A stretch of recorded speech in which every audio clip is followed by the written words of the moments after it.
economics, we're only going to run after the purveyors of fake news. Yung fake news, no, especially those that issue statements that are libelous, slanderous. Alam naman po natin yan. I'm glad that we have vloggers here. Now, if I may ask our vloggers who are present here today, which I asked the same question earlier kay Miss Malutiki. Tinanong ko siya kanina kung kinakailangan ba tayo ay magkaroon ng isang regulatory policy or framework dito sa paggamit ng social media platform. At ang sagot niya, if I'm not mistaken, ang sagot po ni Malu Tikia kanina ay dapat. In fact, we can use the best practices abroad. Ika nga, di ba? Yun ang ano. And we will definitely use that as our basis in crafting legislation as a product of this committee hearing. Now, we have three other vloggers present today. I remember si Mr. Mark. Ikaw ba ay naniniwala na dapat ang social media sa Pilipinas o yung vlogging o vloggers dapat magkaroon ng code of conduct or regulatory policy sa paggamit ng social media platforms? Sa akin po kailangan balansehin yung right to free speech and yung possible na pag-abuse nito kung saan nakakasobrang sakit ka na ng tao, libelous na, o hindi kaya tinatraidor mo na yung bansa. With that being said, sa akin po, ang tingin ko, kailangan hiwa-hiwalay po separate na usapan para sa AI, kasi po ibang problema po yung sa AI, dun pa lang, ang dami na tayong magiging problema in the future. Tapos ibang usapan kapag yung vlogger naman ay being used by a foreign as a foreign agent or a foreign country. So, pwede pong ihiwa-hiwalay po na ganun para at least we could solve yung pong mga malalaking problema na yon. But generally, that is a policy or a regulatory policy na dapat meron tayo. Yes po. Sa ngayon ba, wala tayo niyan? Wala po. And there is a necessity. Yes po. For AI, tapos pagdating po sa mga foreign agents, wala po. Sige, okay. Thank you, Mr. Mark. Kasi yun din ang sagot ni Miss Malu kanina. Now, I'd like to ask Attorney Ricky. No? Attorney Ricky, do you also believe that there must be a regulatory policy in the use of the social media platforms in the country? Yes po, Mr. Chair, Honorable Congressman Ace Barbers. Kailangan, pero po, ako, hindi na dapat under amendment siya sa Cybercrime Prevention Act. Kasi kapag dun kasi sa Cybercrime Prevention Act, yung sinabi ko kanina na landmark case ng Dicini versus Secretary of Justice, kinonfront na ng Supreme Court yung issue na yan, at ang desisyon ng Supreme Court, hindi talaga talagang mapapaviolate ang freedom of expression kapag reregulate. Kaya ang maganda siguro, hindi na siya as freedom of expression. Dapat separate law talaga regarding proliferation of troll farms. Okay. Mas doon yung hindi na siya sa, kasi ang troll farms hindi naman freedom of expression yan So yun yung crime, yung pag-maintain ng troll farms na nagpo-proliferate ng fake news. To laymanise it, attorney, yung troll farms parang isang sindikato. Yes po, Mr. Chair. Diba? Na ito ay mga bayaran na ang layunin ay manirang puri o hindi kaya ay what do you call that? Yung to discredit, no? To discredit maybe a person, an organization, or public figures. Tama? Yes po, Mr. Chair. Saka, i-relate na din na yan ay conspiracy, parang sindikato na yan, maraming involved dyan. So, hindi siya freedom of expression. Hindi siya freedom of expression case or law. Tungkol talaga siya sa... Kasi kung dito, yung kasing Dicini, talagang freedom of expression case yung niresolve doon. So, pagka freedom of expression, by jurisprudence ng Supreme Court ngayon, ano pa siya malaki pa yung bias niya towards yung freedom of expression. Pero kung separate na law talaga, hindi lang amendment ng Cybercrime Prevention Act. Talagang yung parang sindikato na yung mga troll farms na yan, fake news. Okay. Sige po. The gentleman beside you is also a vlogger, no? I'm sorry I didn't get your name. Ross Sir? Del Rosario po. Ross, no? Sir Ross, ikaw, ganun din ang iyong paniwala, no? Yes, sir. I agree po. Meron dapat regulation. Pero dapat crowdsource nga po. Dapat within the community ng mga vloggers. Within the community. Opo. So, sa punto naman ng itong ano ba to, yung pagkalat, no? Yung as a post is made, no, by someone, and then this post is libelous, kunyari, or slanderous, tapos shinare ng mga kasama niya sa sinasabi ni Attorney Ricky na membro ng sindikato, yung troll farm, no? So, sila ba'y dapat managot? Parang hindi po, kasi parang na-misinformed lang sila eh. Okay. So, naging influential yung nag-post.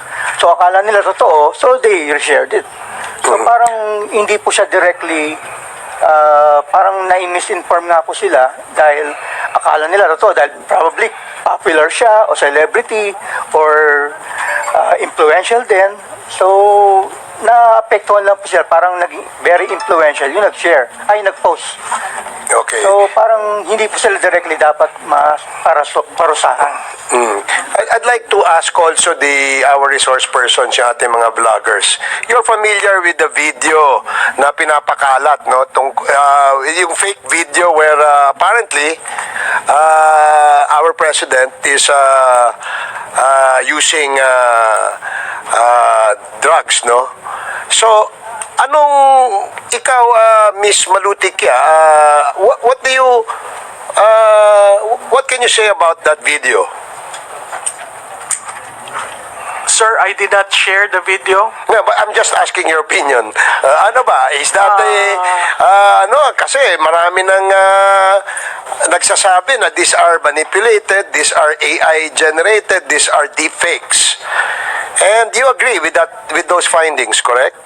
I held judgment for the simple reason that I haven't seen any documentation on the claims. So you haven't seen the video? I've seen the video, And but I chose not to share it for the simple reason that I haven't seen any authentication. so you have reservations. Yes. And I'm glad that you don't share something that you do not verify or validate. Sana ganyan po lahat ng vloggers, di ba? Kasi it seems that it's not the norm, no, of the vloggers. If they see a post and then somebody else will tell them to share this post, they will start sharing it. I agree, sir, but you also need to contextualize that there are bloggers who are there to earn, so not necessarily having the experience. So I have been in politics for, as I said, 30 years, so I know. Yeah, I've known you since the early 90s. So I know which one is hala and which one is shareable. So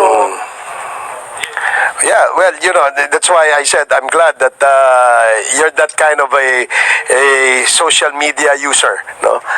sir, it's very hard because when you see everyone sharing and then your followers are asking, why are you not sharing it? So there are times I've learned, since I've been bashed so many times, I've learned not to react. Early on, at the start of Facebook, I was reacting left and right. Well, I'm happy to hear that because isa kang matalinong vlogger. Hindi kagaya ng ibang mga vlogger na walang ginawa yun kundi mag-share, magmura, manira, at kung ano-ano pang iniimbento, di ba? Yes, Mr. Mark, what can you say about that video naman? Gusto ko lang din po idagdag marami po tayong kababayan at kahit yung mga vloggers, hindi naman po sila tanga na hindi nila ma-distinguish ano yung fake news sa hindi. Ang problema po, kahit na merong pagdududa sa kanila kung totoo o hindi, if the video serves their narrative, if the post serves nung naratibo nila, if it supports the candidate na gusto nila, they will still share it. Nasa ganun na po tayong stage eh. Kahit But are you telling us that itong mga ganitong klaseng vloggers do not know the limitations of the freedom of expression or freedom of speech? the thing is kasi po, there are gray areas eh. Merong mga videos na pwedeng 70% true, 30% not true. So kahit maliit lang yung porsyento na chance na magkatotoo, sineshare pa rin. Tapos pwedeng patanong, totoo kaya ito? Share, ganun. So meron pong mga ways to circumvent just to push their narrative dahil ang gusto nila is masira si Pangulo. So they share a post even if they have not validated it or verified it, Yes. as long as it suits their narrative, Narrative. o kaya inutos sa kanila, ginagawa nila. Opo, No? kahit po yung mga ordinaryong Pilipino, ganun din. Okay, sige po. Salamat. Kay Attorney Ricky naman po at do sa kay Mr. Ross, ganun din po ang inyong paniwala. Ano masasabi nyo? Totoo po kasi it's all about alliances po kasi. So kapag, halimbawa, in favor sa kanila yon dahil bet nila yung particular product or particular person, share nila yung mga news na negative about them. For example, when I was starting as a blogger, may mga kumukontak po sa akin na mga brands na they want to share negative information or news about their competition. So, ang nangyayari po kasi, nire-reward po yung mag-share ng ganito. Ang nangyayari, talagang they will have to accept it dahil rewarding, nagbe-benefit sa kanila. So, siguro ang kailangan natin gawin is magkaroon po ng parang yung ang gawin po ng or effort na magkaroon ng awareness. Yung nga po ginagawa namin, meron kaming grupo na tinatawag namin Umalohokan. So, every year, nagkukonduct po kami ng parang ganyan, workshop, para tinuturuan po namin, ini-encourage po namin yung aming mga members, yung mga aspiring ng mga vloggers, para maging responsible sa kanilang mga pinopost. At din-discourage po namin yung mga nagmumura, yung mga naghuhubad, yung mga nagpapakita ng mga almost scantily clad na mga outfits. So, in-encourage namin sila na mas maging responsible sa kanilang mga posts. Kaya ano po, Kasi alam mo, minsan may makikita tayong post, no? Pagka sa TV, dadaan yan sa isang masusing editing, no? Ganun din naman sa dyaryo, no? Pero sa social media kasi walang nag-e-edit eh. Kahit nga mismo yung, halimbawa, yung nakikita yung billboard sa EDSA. Diba? Yan, they are bound by certain rules. Diba? Ano yung ilalagay mo doon? Pero yung mga fake news peddlers, pwede ba sila maglagay ng billboard sa EDSA, yung kanilang pinost na fake? Hindi. Kasi they know that they will be censored by the regulatory body regulating yung mga paggamit ng mga billboards. Kaya talagang kinakailangan talagang magkaroon tayo ng isang polisiya. Yung nananawagan ngayon dito sa social media na sinasabi na hanggang ngayon, wala nga, nagpe-presscon nga yata sila at sinasabing, freedom of speech. May abogada dyan eh. Sinasabi, freedom of speech. Kinakartel daw, sinusuppress daw namin. Yung attorney Trixie, vlogger din yon, di ba? She should know better. Abogada siya eh. Meron pa isa, si attorney Harry Roque. No? Meron daw suppression of information highway. I don't know kung saan galing yon. Pero my point being is that we're not suppressing anything here. Kaya nga ho kayo nandirito because we want to consult you para magkaroon tayo ng polisiya, isang regulatory framework. Ngayon, dahil hindi sila nagpunta rito at nandun sila sa labas, tinitira kami sa kanilang social media, sa mga vlogs nila, that only tells us something. Diba? Bakit takot kayo rito na magbigay ng inyong idea para magkaroon tayo kasi ayaw nyo magpa-regulate? so that you can continue with what you're doing even though that you know na ito ay illegal? You're crossing the border of being libelous and not, di ba? So bakit ganun? Di ba? Ngayon, they create an impression among their followers na kami ay nangingitil ng kanilang karapatan. Wala ho kaming ginagawang ganun dito. Huwag ho kayo magpapabudol dyan sa mga budolerong yan. Marami yung nambubudol na vlogs. Huwag kayong follow ng follow sa kanila dahil pinagkakakitaan ho kayo niyan. Kawawa ho kayo. Yung pong nagbibigay ng mga stars, yung mga vloggers na nanghihingi ng stars, wag ho kayong magbibigay ng mga stars dyan. Dahil ginagawa ho nila yan, kunyari in the guise of view supporting their contents so that they can produce more contents, pero kumikita po yung mga yan, binubudol lang ho kayo niyan. Huwag ho kayong magpapaloko dahil yung pera nyo ginagamit po nila. So, again, Mr. Chairman, I want to know also, where does NTC come into play here? Nasaan ho ang NTC dito sa buong kwento ng fake news, ng social media, ng vlogging? Saan ho tayo dito, NTC? Good evening, Mr. Chair. On the part of NTC, we rely on the opinion of the Office of the Solicitor General, acting as our statutory counsel, where the Solicitor General concluded that while the power to issue order to restrict, block access, or delete libelous online posts remain with the courts, Remain with the courts, yeah. it should be supported by a judicial warrant. And therefore, NTC cannot take down this. Okay, fake but news. are you monitoring all this?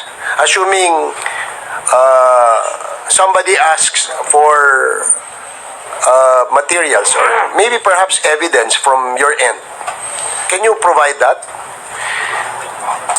When a complaint is filed, we refer it to the telcos for the preservation of content, and we also refer it to law enforcement agencies. Kasi ako, I was being accused of being a drug lord daw eh. But when you look at the whole story, ang kwento, yung sasakyan na nahuli somewhere in Leyte ay dumaan lang sa Surigao. Dahil ako'y taga Surigao, ako na raw yung drug lord. And they create the story. Ang narrative nila is that the vehicle that was used to transport these drugs is owned by me and driven by my brother. So they painted the picture of me and my brother being involved in drugs. Yan, nakakatawa yun eh. Dahil sa amin, wala naman naniniwala eh. Di ba? Merong iilan siguro na naniniwala. But my point being is that because this post was made by someone, perhaps our political opponent, yun lang naman kasi pwede niyang gawin para manalo eh. So, kumalat, no? At isinare naman ito ng mga kung sino-sinong vlogger. No, ngayon, when ABS-CBN issued a fact-check report and Rappler issued the same fact-check report saying it's false, it's not true, meron pa rin mga tatanga-tangang mga vlogger na patuloy pa rin nilalabas, pinupost ito. Meron dyan, yung isang laos na dating TV anchor. Laos na yun eh. Ngayon, naghanap ng pagkakitaan siguro. Di ba? And hoping and expecting that they will garner X amount of engagement so that he can monetize. Perhaps, no? Yun ang tingin ko. Hindi pa yata na kontento sa bayad ng mga narco vloggers at saka mga pogo operators eh. My point again is that because this happened, my personal experience, O sa akin, wala, kaya sabi ko nga, wala naman naniniwala no, doon sa aking mga pinagsisilbihan, sa aking mga constituents. In spite of the fact that there were already reports saying that these are false statements, false news, or fake news, they kept on spreading and spreading and spreading. Diba? Sabi nga kanina, di ba, we cannot be onion skinned. Yun lang. But there must be a way for this kinds of behavior to be checked. And the only way we can do that in the social media is when we come up with a regulatory policy. That's why I'm also proposing that the social media platforms, dapat kumuha sila ng prangkisa sa Kongreso. That's Dapat correct, Your kumuha sila ng prangkisa so that they will toe the line and they will be disciplined. Kasi ngayon, pinapabayaan lang nila Diba? Yes, Your Honor, and we can regulate in that. And because may prangkisa sila, NTC now can regulate. That's correct, Your Honor. Do you agree that we should demand or compel them to seek franchise from Congress, Attorney? We agree, Your Honor. And let me ask you, I see, we have so yun lang ang punto natin doon. Mr. Chairman, nakakalungkot isipin kasi nung tiningnan ko kung ilan na yung nakakita, ang dami na 100,000 na yung nakakita nung post Ngayon, yung comments, nakakatawa lalo yung comments. When they post it, no, there's this vlogger na siguro wala rin pagkakitaan ito, banat lang ito ng banat, pasiga-siga rin ito, siguro, naghahanap din ng engagement. Di ba? Naghahanap din ng engagement. Hindi pa rin nakontento sa bayad sa kanya. Now, he kept on spreading and spreading this fake news. So the only recourse in running after these kinds of people who abuse the social media is for us to pass a law. Kasi kung hindi, patuloy ang ganyan. Ang nakakalungkot, especially for a public official who is running for an office, a public office. Kunyari, kagaya kanina kay Senator Marcoleta, pag nasiraan siya na nasiraan, it may affect his winnability. Because may naniwala kapag merong naniwala. No? So, ngayon, dun sa mga vloggers na imbis na pumunta dito, magpahayag ng kanilang mga punto de vista, ika nga, o makadagdag man lang, makaambag man lang kayo sa paggawa ng batas dito, patungkol dyan sa inyong industriyang social media, hindi nyo ginawa, bagkus kayo ay nagpunta sa Supreme Court para magreklamo sa TRICOM. Yun, that's and they do this with bravado, ika nga. Sobra, di ba? Sobra yung yabang nito mga to. Mayabang nga sa post But when you ask them to come here and share your ideas here, they don't want. So, I'm glad that NTC has agreed with the position of this representation. Ngayon, doon naman po sa atin sa law enforcement, NBI and sa PNP, no, naiintindihan ho namin yung dilemma ninyo di ba? Yung dilemma that one, you cannot just you cannot even subpoena a probable suspect at the moment. But following the doctrine of in flagrante delicto as espoused by Congresswoman Jinky Luistro, palagay ko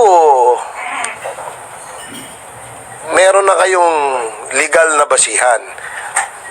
So maybe you can explore that.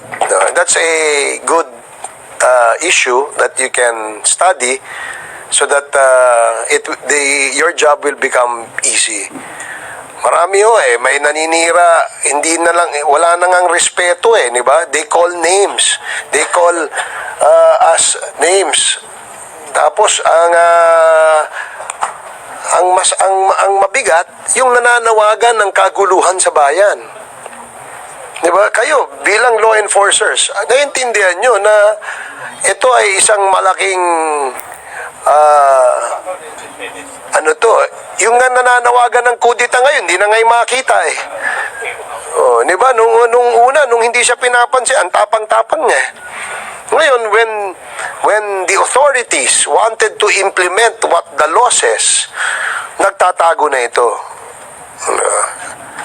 So, Mr. Chair, gusto ko pa sanang abaan, but I promise to you, 1 minute and 30 seconds lang. Actually, 15 minutes ka na. So, and Okay. I'm sure this is not the first and the last hearing, no? No. Actually, meron pa tayong next hearing next week. Yes, Congressman Akop. I will yield the balance of my time to Congressman Akop. Thank you. Salamat naman sa nahiya ka. Congressman Akop, please. Mr. Chair, may I know if we have invited representatives from BIR and AMLAC? BIR? And AMLAC? We haven't invited them yet because actually we have given this time to the first 40 vloggers, no? Na nakita natin according sa CICC that have contents that are meron silang misinformation, disinformation, and malinformation content. That's the reason why we invited them first. But marami pa po tayong imbitahan, Mr. Chair, that we invite representatives from BIR and AMLAC in the next scheduled hearing. Okay, we will do that, Chairman Akop. So, Comsec, you are directed to invite the BIR and the AMLAC as well. Yes. My last point, Mr. Chair. Yes, sir. May I ask Attorney Ricky, he mentioned about the Dicini case. Is it the case of Dicini versus the Secretary of Justice 2014? Yes po, Mr. Chair, Honorable Congressman. Yes. May I know the gist of that Supreme Court decision? Ang gist po nito, Mr. Chair, Honorable Congressman Akop, yung pagbalance ng right, yung freedom of expression at saka naman yung need na i-regulate nga yung tungkol sa paggamit ng cyberspace sa freedom of expression at freedom of speech. So, kumbaga dito, binalance ng Supreme Court yung na yon. Parang balancing of interest po, Honorable Congressman Akop, Mr. Chair, yung nangyari dito. I agree. I just want to emphasize one thing, that in that decision, the Supreme Court simply suggested that defamation laws be crafted with care to ensure that they do not stifle freedom of expression. Tama. Tama ba, Attorney Rick? Yes po. But it also said, free speech is not absolute. Yes po. In other Mr. words, Chair. it is susceptible for government regulations. Would you agree with that? Yes po, Mr. Chair. Thank you. It is subject to certain restrictions as may be necessary and as may be provided by law. That is the gist of Dicini versus Secretary of Justice. And I think that is the reason why we are here this afternoon. To come up with regulations that would regulate those acts of people, purveyors of fake news, that they should operate within the bounds of law. I think that is the purpose of this afternoon. Thank you, Mr. Chairman. Okay, maraming salamat po at tapos na po tayo. But before Mr. Chair, that, wait. Yes, sir. Okay, Mr. Chair, just just a clarification, Your Sige, Honor. go ahead. Just for 1 minute, Your Honor. Go ahead. Regarding my answer, Your Honor, to the query of the Honorable Representative Luis Tro a while ago, Your Honor, regarding the continuing nature of libel or defamation case or a libel, I just would like to clarify, Your Honor, so that this body could be guided properly, Your Honor, and because I don't want to be the source of a fake information, Your Honor. There are Supreme Court jurisprudence, Your Honor, stating that libel is not a continuing crime, Your Honor. Just for the guidance of the body, Your Honor. That I can share the jurisprudence later on with the COMSEC, Your Honor. Mr. Chair, Thank you, Your Honor. Congressman Ako. may I ask the resource person stated that hindi po under 101.75. Tama? Yes, sir. Yes, the prescriptive period for cyber libel is 1 year. Would that be correct also? Yes, sir. Oh. So 1 year lang talaga ang prescriptive period. If a case is not filed, then you can no longer file a case of libel Yes, Your Honor. under the cybercrime law. Yes, Your Honor. Thank you. Thank you, Mr. Chair. Okay, lastly, before I recognize Congressman Johnny my co-chair, Johnny Pimentel, yung kanina you were telling us about the Pogo money, si Congressman Barbers. Can you kindly tell us kung mamamonitor natin kung yung ating mga content creator are being financed by the narco money or the Pogo money? Can we? Kaya natin sa DICT, sa ating CICC, o subject yan doon sa ating I think we can reveal it if we can monitor that the financer.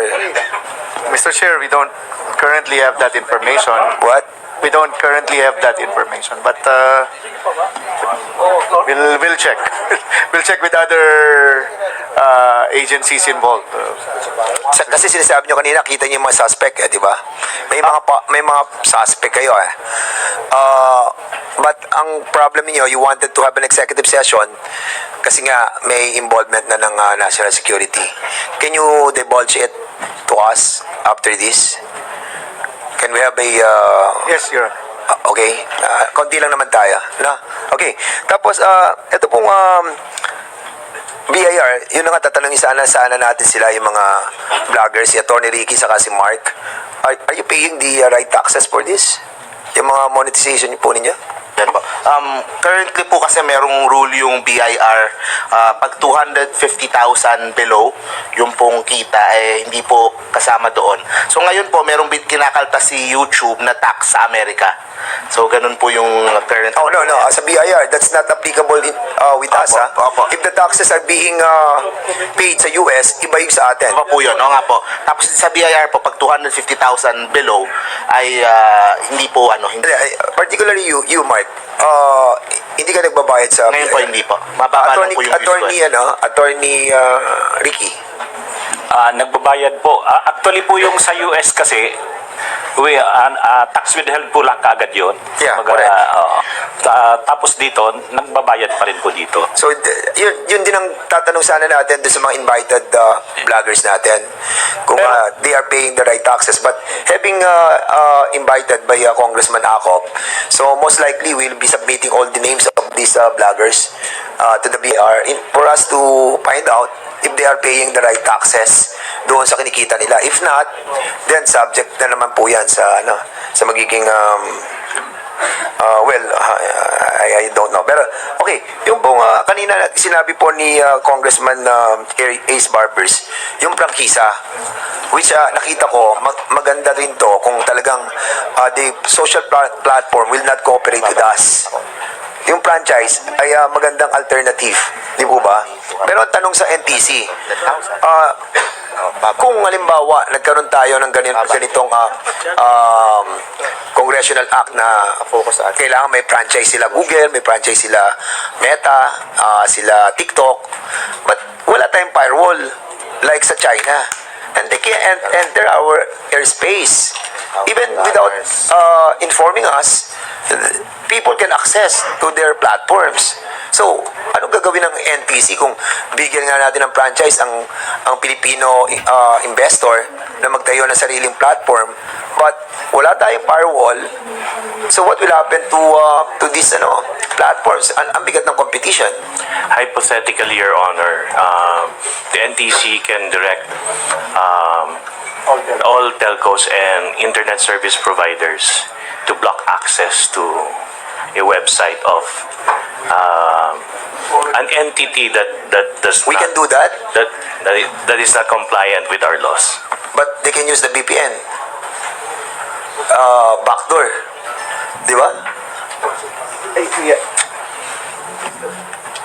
Mr. Chair, you're right, but that, as the same with China, but that significantly also parang adds a layer of difficulty to accessing these services. So we have to consider yung gagawin ng NTC and the firewall. I think that's the best solution if we're going to issue a franchise to these platforms. Di ba, para they follow the regulation of the host country. Di ba? Tama Yes, po ba yan? Yes, Your Honor. Okay. CICC, tanong ko rin sa inyo kasi 2012 pa po na-aprobahan yung ating pong batas. Bakit para atang ano nangyari? Bakit 2024, 2025 na ngayon? So parang nakikita namin that yung parang pagfa-file, nakita natin ang problem doon. Yung infrastructure nyo ba? Yung inyong center ba? What happened? What happened? Parang feeling namin, you do not exist. Ngayon lang namin nalaman na merong CICC. Why? What happened? A brief history since 2012, but the IRR was only completed in 2014, and then in 2016 the ICT was created, and there was a new law creating the ICT. So nagkaroon ng lull, waiting again for the new IRR to transfer CICC to the ICT. Then we had hindi na implement ang IRR at the time until the creation of the DICT under the direction of Secretary Sala Lima. But then it was not operational. It was only When was operational this po na hindi siya operational? 20? since its creation until 2019. When So naging operational lang po kayo ng 2019? 2019, during the pandemic days, with all the problems already besetting the country, national government realized that there's an agency supposed to address this. So they operationalized it in 2019. And Sinong first head ng CICC? I think it was si Cabadlong, Alan Cabadlong was the first one. And then it And was under followed- his jurisdiction, naging operational at Hindi pa. hindi pa. Parang ano lang yan, parang ceremonial appointment lang, no? Eventually, nang na-operationalize siya, the next executive director appointed was Cesar Mancao, former police officer also. Cesar Mancao. Cesar Mancao. Siya nag-head ng CICC. Yes. And what happened then? They created an organization on a limited scale, no? It was not designed to be very when we assume it was the organization was not designed to be responsive to the law. So when I assume in 2022 we had to overhaul Was not designed for the purpose of the law of creating of what CICC. mandated them to do? Well, hindi siya nakadesign sa ganon? So ano design nilang ginawa? Iba yung interpretation nila at the time, Mr. Chair. Can you elaborate on that? I think they were focused more on a single problem, which is OSAIC. That's What? right. OSAIC, the rise of abuse of children online. So they were just focused on that particular issue. And when in fact in the law, So wala silang issue about yung sa fake news. Wala silang ganun. Wala sa pa. fake. Wala pa. That's why they were able only to accommodate very few complainants at the time. Relatively, mga 50 complaints lang pumasok sa 15 complaints? 50. 50. Yes. Compare now, mga complaints We sa have inyo. over 20,000 complaints na na-assisted na. 20,000 complaints ang nare-receive nyo. Yes, from And various... ilan po ang nare-resolve natin out of these 50,000 complaints? The first 20,000. the first one that kasi there are different types of cybercrimes. There are different regulators. For those that we can assist immediately, we created the account recovery teams, no? To recover your stolen accounts or your hijack accounts. In that way, we have over 300 of that already recovered accounts. And then we were also involved in supporting other police activities such as sa kidnapping, sa gambling. We also were part of it. The campaign against Isabong and sa Pogo, the illegal scams. We were very instrumental in most of those investigations, providing the technical evaluation and technical investigation for law enforcement. Director, you have seen naman all the yung mga content sa different platforms. I hope that you are now monitoring because under Section 26 of the 10175, specifically, it was mentioned the function of the CICC. And one of those ay yung pong mag-monitor and to file charges. So, since nakita po naman natin that there are so many, talagang different misinformation, malinformation, and disinformation na nangyayari. So, we hope that you will be monitoring all of this. This is your function according sa 10175. And you have to enhance